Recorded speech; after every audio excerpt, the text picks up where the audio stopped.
Welcome back to my channel. আজকে কিন্তু সুজির রসবড়া তৈরি করে দেখাবো। এটা কিন্তু খেতে অনেক দারুণ হয়।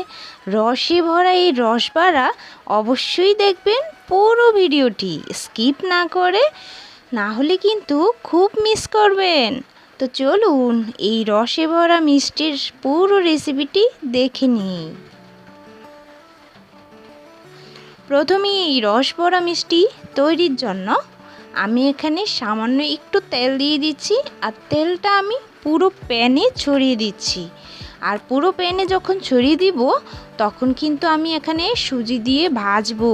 আর আপনারা চাইলে এই তেলের পরিবর্তে ঘি দিয়েও করতে পারেন। আর এভাবে আমি কিছুক্ষণ ভেজে নিব।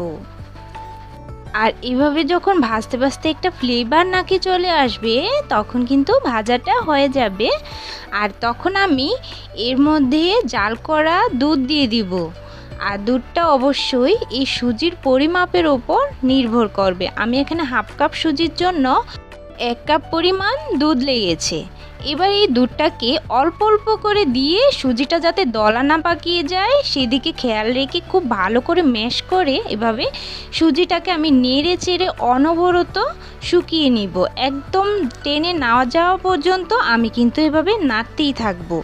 আর খেয়াল রাখবেন দলা যেন না পাকিয়ে যায়।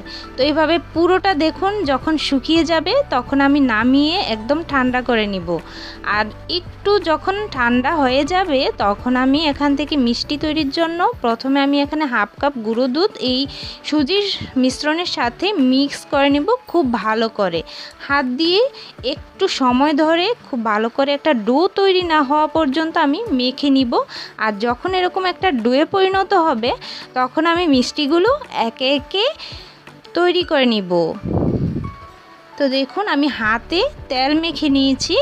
আর তেল মেখে নেওয়ার পর প্রতিটা মিষ্টির ডো যাতে একই রকম হয় সেরকম করে আমি ডোগুলো তৈরি করে নিব। তো প্রথমে একটা ডো নিয়ে গোল করে শেপ দিয়ে দিচ্ছি। আর তারপর আমি হাতের তালু দিয়ে একটু চাপ দিয়ে চ্যাপটা করে নিচ্ছি। মিষ্টিগুলো আমি ঠিক একইভাবে তৈরি করে নিব।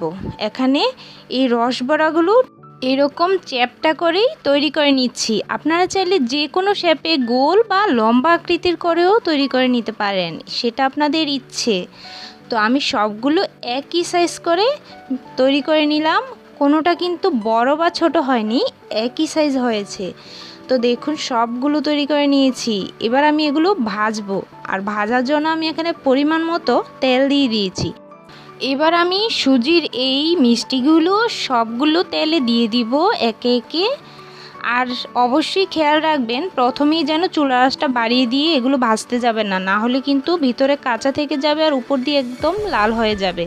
তাই চেষ্টা করবেন প্রথমে যখন এই মিষ্টিগুলো তেলে দিবেন তখন কিন্তু চুলা আঁচটা একদমই লো থাকবে, তারপর একটু বাড়িয়ে দিয়ে ভেজে নেবেন।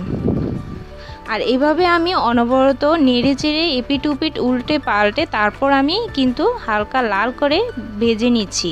যখন এরকম একটা সুন্দর কালার চলে আসবে তখন আমি সবগুলো নামিয়ে নিব ভালো করে তেলটা ঝরিয়ে। আর অবশ্যই তেলটা খুব ভালো করে ঝরিয়ে তারপর আমি ঠান্ডা হতে একটা সাইডে রেখে দিব। আর এই দিকে আমি এই চিনির শিরা তৈরি করে নেব মিষ্টিগুলো ডুবোনোর জন্য। আর এখানে চিনি শিরা তৈরির জন্য 3 কাপ আমি জল দিয়েছি। আর দিয়েছি 2টো এলাচ ফেটিয়ে একটু ফ্লেভার আসার জন্য।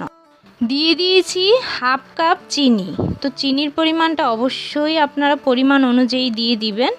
এবার আমি খুব ভালো করে চামচ দিয়ে নেড়ে চেড়ে চিনিটাকে মিশিয়ে নিলাম। আর যখন এরকম বলক চলে আসবে আমি 2 থেকে 3 মিনিটের মতো ফুটিয়ে নেব। অবশ্যই এই শিরাটা খেয়াল রাখবেন একটু পাতলা করে তৈরি করার জন্য, তাহলে কিন্তু রসবড়ার মধ্যে রসগুলো খুব ভালোভাবে ঢুকে যাবে। তো আমি এবার এই রসবড়াগুলো কিন্তু ঠান্ডা হয়ে গেছে, এবার আমি শিরার মধ্যে ডুবিয়ে রাখবো। তো আমি 2 ঘন্টার জন্য এই শিরার মধ্যে সবগুলো রসবড়া ডুবিয়ে রেখেছিলাম। আর যখন এরকম রসগুলো ভালোভাবে ভিতরে প্রবেশ করবে তখন আপনি দেখলেই বুঝতে পারবেন। আর এরকম আমি রস দিয়ে সবগুলো সার্ভ করব। আর অবশ্যই একটা কেটে প্রথমেই দেখিয়ে দিয়েছি কেমন হয়েছে মিষ্টিগুলো।